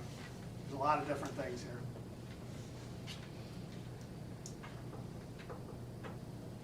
So how would the bleachers fit in here, because they're not in here now, so how, is this just really high? So I don't think your project, what he's got in here at $3.1 million, based on my discussions and who we've worked with the lighting and field stuff right now, I don't think truthfully, based on how that's propped out there already, it's gonna cost 3.1. I think there would potentially be some variable money in this that we could do. There's some excess cost options they have in the lighting that wouldn't be necessary. We're looking to have lights and not like, we're not putting on shows out there with Right. like the lights are changing colors and everything. I mean, there's just some things that they're putting into that right now that I just don't think we would need, because we would prioritize something else over that.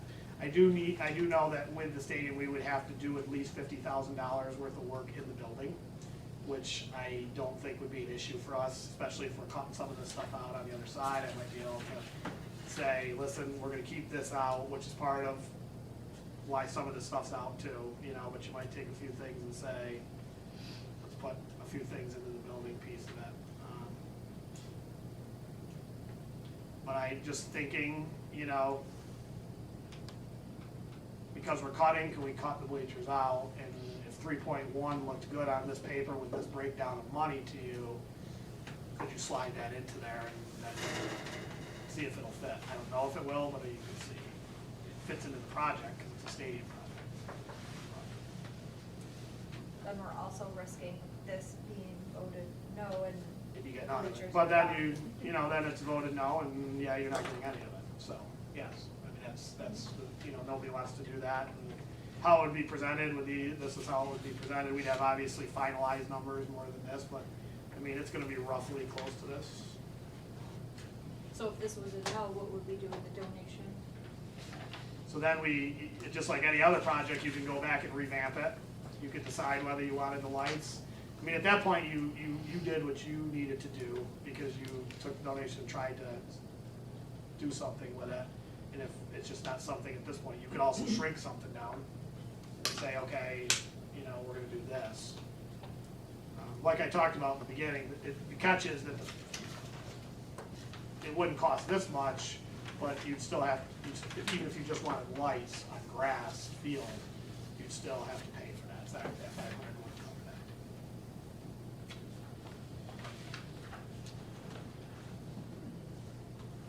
Yeah. Wait for the first person to speak. Well, the numbers that Tim's document gives us, I mean, those numbers aren't horrible. You'd have to budget that each year, roughly, Yeah, for 15 years, which is what we do and in all our that's not projects. horrible. And out of it, you get Yeah, the multi-function, outdoor. field. To me, that looks good. I say pull the bleachers and go on with it. Tracy, that thing you're gonna do. Put it in there, you're saying? That's just my opinion. And then this way you get to use the donation, because again, he wants to turn it away due to the complicated.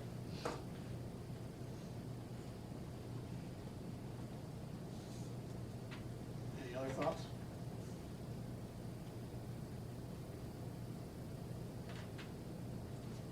Come on, Carson. I'll be the bad guy again. Regardless, you're gonna use them bleachers. I'm just gonna say, you're gonna use them bleachers how many times compared to that air condition? You gotta hope that this passes, this project, in order to get it the next step. You got, the Cougars Cougars and the little guys using it. You got your football and you got whoever else is out there. You got your graduation, track. If you do everything, No, I'm just saying. you're gonna get a lot of use out of it. So if it's field turf, you're gonna have soccer, modified Well, soccer, well, track, if sectional. you get to that project, but if you don't, Yeah. If you don't, you gotta get it past the taxpayers and stuff too. You're paying for this project and then you're gonna hear, I'm just saying, I know. you're gonna, a lot of people, but you're gonna hear, we only got 620 kids in school now, when we used to have 1,200 kids is when we should have had it. Mhm.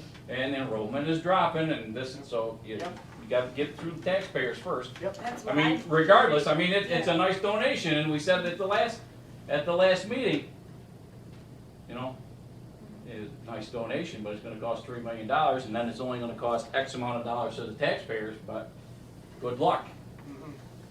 Do we Regardless, really need the donation? Do we, and you're right, no maintenance to the turf field until 10 or 15 years, and you're spending a couple $100,000 to replace it. Yep. And there's your taxes again. well, you're getting into, that would be another maintenance item like I talked about with the county, you know, that would be something you'd have to plan for again. Like Yeah. So you have to know you're doing that, you're not wrong. Yep, no, so you You gotta have to start putting know money aside for that. 'cause then 15 now- years from now, we're gonna tear the surface off and put it down, you know what I mean, so. So you would wanna keep the bleachers in this original one, just to make Well, sure we.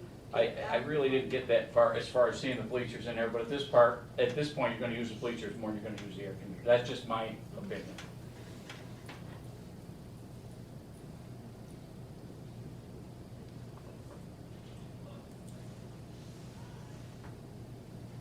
Janine? Bleachers are last for me, Sean? and I love sports, Yeah. but bleachers I are know. last.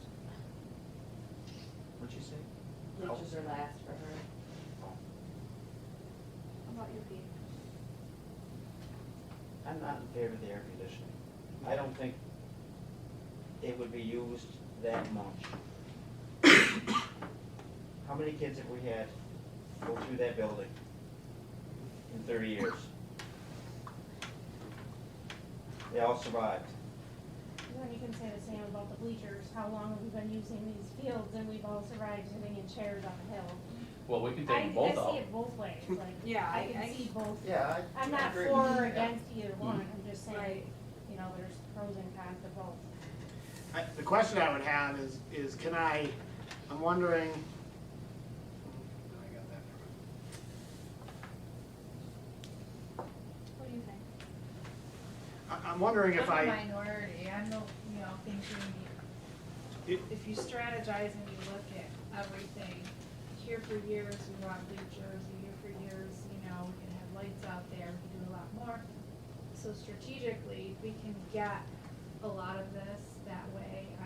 I'd be like, pull bleachers and put it in the donation project, and, keep your air AC and where you have your bleachers in this project. That's just where I would go. And, you take a risk, you're risking everything. Again, these are inflated numbers, we don't know what's really gonna come in the bid. and I'm going out, I wanna be clear with this, I'm going out on me just talking about this. I have no data to produce whether I could fit this bleacher into there. It would just be my next question and saying, listen, do you think I could get this down enough in the project to include bleachers if we cut that from phase one? That would be my question. And, so then you get into, this is a pretty good set of bleachers that we have here, on here, and I'm not saying we would reduce the size of it, but those are kinds of different things that you look into. Yeah, I don't know, you know what I mean, so. I just know that whatever you pull out is not going on, it's not going on. That's, the alternates, that's not as scary, I guess I should say, but the outs are the outs. Especially if they're big ticket outs, because you're probably not going to have enough money. Some of these smaller number outs, potentially, there might be $45,000, there might be seven, you know what I mean? There might be 100 and something, I have no idea. So what about the high school auditorium performance lighting? That's, what. So that's a real. That's not changing to LED or anything like that. Well, or is it? yes, No. yes, so that's, yes, it is. So that's a weird item for us, because it's a specialty item, it's a standalone item that only certain companies do that work. Catch is that you're really old, correct, with that? Yeah, like really old, and you had a piece, some of it's original too, some of it's been repaired, it's all the old original lighting, not efficient at all. Saving light bulbs would probably pay for half. Okay. Yeah, Okay, So it's again, it's one of those lighting efficiency type of things that down the road, and but it's a costly item because it's computerized and it's.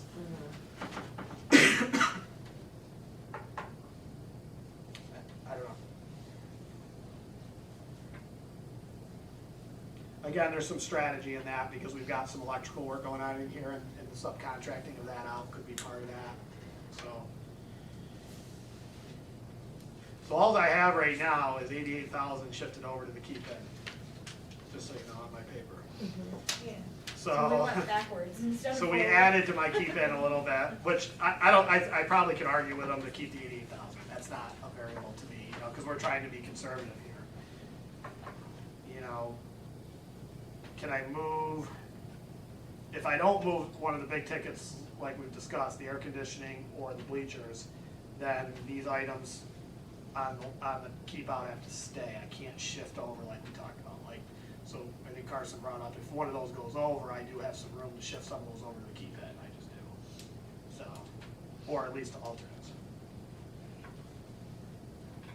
So if we did agree to take out the air conditioning, can we at least look into something for, like you said, I mean. I think we can leave it in as an alternate. But it wouldn't, it would just be if we had money, we would use it. We would do the air conditioning. Oh, I thought we were looking So- to take one out. Thought we're taking maybe take bleachers And then out. take move bleachers that out and go over. towards the stadium project. Right. Yeah. Is that, Well, I just brought it up as a possibility because it connects with phase 2 of it. I needed to know whether you were interested in phase 2 first, and then I sensed the interest in doing that. okay. So that it could be part. That'll be a discussion I have to have with them. But I would need to know that if possible, that's what people would want to do. So do we have enough time to decide if the bleachers could possibly fit into Yeah, this? And then, yes, we do. We don't have to decide that tonight. I can have these discussions between that. We don't have to finalize this tonight, but we're gonna have to pretty soon, and we may, depending on what they give me we're meeting again February 1st. So I would think the next meeting we would need to know, but I might be able to get some more information for you on that by the next meeting and then go from there. And I might just have to share some stuff with you in between now and then, just so you can look at it. okay. So would everybody be fine with just looking into that and seeing if, Yeah. yes, I am. and if it's a possibility? I just wish we could nail down some numbers a little closer, but I know. I mean, then we'd know. these numbers here are really finalized. They're what's going in. We don't know anything until midday. Right. That's ultimately in the end what it is. I know it's tough because, and this is, a lot of times, there's trends, like in the last project that I did with most of you, we kind of knew, and we kind of knew where the lows were gonna come in just by, but right now, it's like a complete unknown. They're all over the place with their other schools, and we're in a different area than they normally work with too, so, we're not, this isn't a $50 million project that you've got all this in, so, do we get our local bidders like we did last time that, bid the local costs and those kind of things, so. We did really, really well with bidding last time, but we'll see. All right, So you're good with? yep, I'm good the with info everything you I got? have, yep, I'm good, everybody gave me enough. Yep. Okay, the mascot update. Okay, so the first page of this is everything I gave you is a repeat from last month, so just so you can see what the mandate is, no different there. But as we discussed, I actually think a couple of you brought this up, Mr. Kemmer I know did, and maybe some, the mandate really doesn't deal with changing the mandate, or changing the mascot. It deals with meeting the standard of removing it. There's no timeline or requirement at all to have a mascot or replace the mascot. So once we had that sort of little bit of discussion, that kind of refocused me a little bit too, because that was gonna be the hard part and that kind of stuff. So what I did for you is just kind of, and I keep using this term phase, but phase 1 is meeting the mandate. We don't, in terms of the future, that's not part of the mandate necessarily right now. So what I wanted to share with you tonight is what would need to be done. And again, I promise you I'm probably missing something here, but we tried to do the best we could to go around and see what we have to do to meet the mandate. And if you look at this, We have 2 panels on a basketball scoreboard, on each of the scoreboards in the gym. We have 1 panel on the basketball scorer's table. We have 1 panel on the swim scoreboard in the pool. We have cross-country record boards that are in the hallways that we have Mascot issues with. Track and field record board. The biggest issue, as I mentioned to you, is the gym floor center logos in both the high school and the elementary gym, but we buff and refinish those every year. What we would add into that regular work that we budget for would be potentially just clearing that center part with potentially painting it, or just having something else painted on that, which they are telling us that they can do. We don't have a price on that yet, but I'm hoping maybe even by next month for the budget I can add that into the refinishing. So you'd have your cost of the refinishing that we do every summer anyway, that's annually in our budget. There would be an additional cost from probably the same company anyway, right? Yeah, that would do that piece of it. So we're gonna look into that. That's probably the biggest thing. You have a sign over the sports door as you walk into games or swim meets or whatever through the side door there, that has, that we've got to address. There is a glass case that is outside the library that we talked about last month. Not necessarily the glass case, but the material that's in that is part of the Mascot piece. The various Mascot, just different things that we have, small things in the buildings, throughout the building. There's like a wood thing over the elementary. The website has things on it that we'd have to clear. Our digital information signs that we have outside, we'd have to clear. And I mentioned this, the uniforms were in the uniform replacement, track and field, golf, boys soccer, modified and varsity, and girls softball modified, some of which are in the replacement for this year already, and you saw what we had to slide over. And I mentioned phase 2, new Mascot. Right now, we don't need to necessarily entertain that right now, with the focus on just meeting the mandate. If we're good with that at this point in time. In terms of items of value in here, we'll address those. It's not as if we just, they disappear. I know there's valued items in this building, so those will be addressed accordingly with that. So,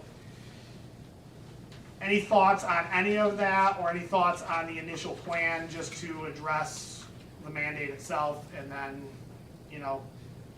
probably with this going on this plan, down the road, maybe we would next year, years ahead, maybe never, but that's not part of the mandate to replace it. Any questions on that? I was just reading that they're saying, you have to enforce that spectators, students coming to the school cannot wear the old mask. Yeah, so, How will, so, Mr. Doherty, good luck. so, yeah. So I'm not concerned. Is that a good answer to that question? Not School concerned. officials aren't wearing it. Not you know, like, concerned. Yes. You can't control what Not people put on their bodies. Yes, Whatever. not concerned with taking it to the. The encased glass case, that is not a mascot. That is the original flag of this school. Yep. Almost 80 years old. Yep. It's staying there. And you can invite that radical up here, and I'll tell him that. That flag is a flag. Doesn't matter what's on it. It's not a mascot. You're gonna take that out. Every book in this library that's got an Native American, and it's gotta go. Textbooks, grade 4, grade 3, grade 5, gotta go. Rip the pages out if it's got a Native American in it. Understood. Are there Teach any it. exceptions? It's being taught. I honestly, You're gonna teach it. Huh? so, State history, Adam, sorry. It's ridiculous, but this is fine and dandy, but I'm gonna tell you, I'm gonna fight for that flag. understood. And I ain't going easy. Understood. I'll tell you right now. I don't It's not a have, mascot. I don't have to answer your question, I don't have the questions yet that I talked about last month. They still haven't provided us with specifics, like you're asking a question, and then Mr. Kepler's question about that, like, that's not part of our mascot piece, okay? That's part of something else. So, I mean, there's, I'll know more about that. Belongs to the school. I'll know Does more not about belong that. to the state of New York, it belongs to the school. Don't get lost, In your office. it's a joke. Any other questions on this at this point in time? Is everybody okay with me focusing just on the mandate piece, and as I get more information, sharing with you and all that, and the things that, Yeah. and the reason I have this on here is some of this is budgetary stuff, so I wanna, make sure that we're plugging in, and I'm getting Mr. Doherty to give me some numbers for this, and plugging in those numbers and things, and we'll get the floor thing You situated. have until 2025 to have the gym floor done? So Is that- technically, I have till the end of the year to have the plan in place with a specific schedule of how we're addressing it. And then you have till the following year to get it done, like by the following year, it's gotta be all done. For 2024. Yeah, but I think, depending on, the only thing that would really scare me at all is the floor right now, just to see what that costs in the budget. So you might think, well, we'll do the high school this year and have them do, if that I was helps, gonna ask in the if you elementary, could- because we don't use that for games and things. So we'll play with that a little bit. I mean, I would love to just do what we gotta do and move on to the next phase or whatever that is after that. But, we'll see how that plays into it.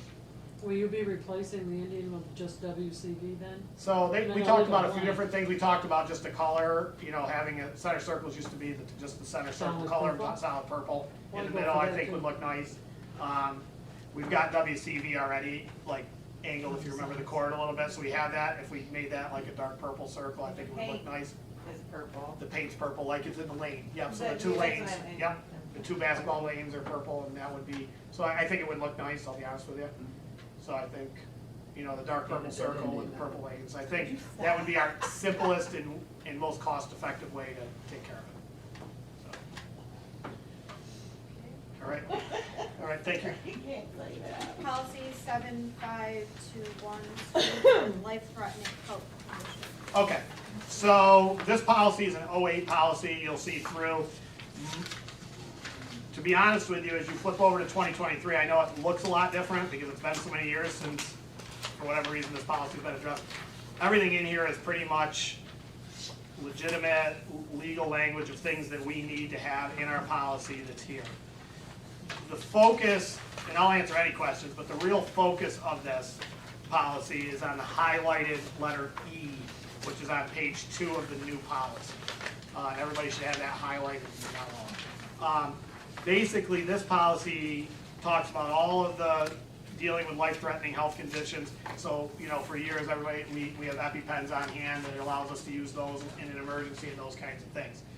This part of it is for the use of Narcan if needed in an emergency in this building. So, this has been around and been permitted for a few years now. We have, within the last year and 2 years, depending on who went, have gotten a lot of people trained in this, from our principal to nurses, to some other individuals who may end up having to address this thing, and we could get more to go. When you get trained for this, you get supplies of this. So right now, it doesn't even cost the school districts to have this on hand. So essentially, they're looking at Narcan like it's an EpiPen to a certain extent. In the past, it had this situation where, you looked at things like heroin users and things like that, which, to a certain extent, thankfully, we didn't have that as a necessarily an issue here. But what has really come about with the Narcan in schools is with the use of the electronic vapes.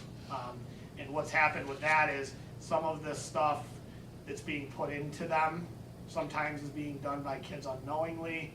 As much as we pound it, don't touch these things, and they're being bought with things, or their bodies are having reactions to things that they didn't know were gonna have reactions, and we keep fighting that battle here.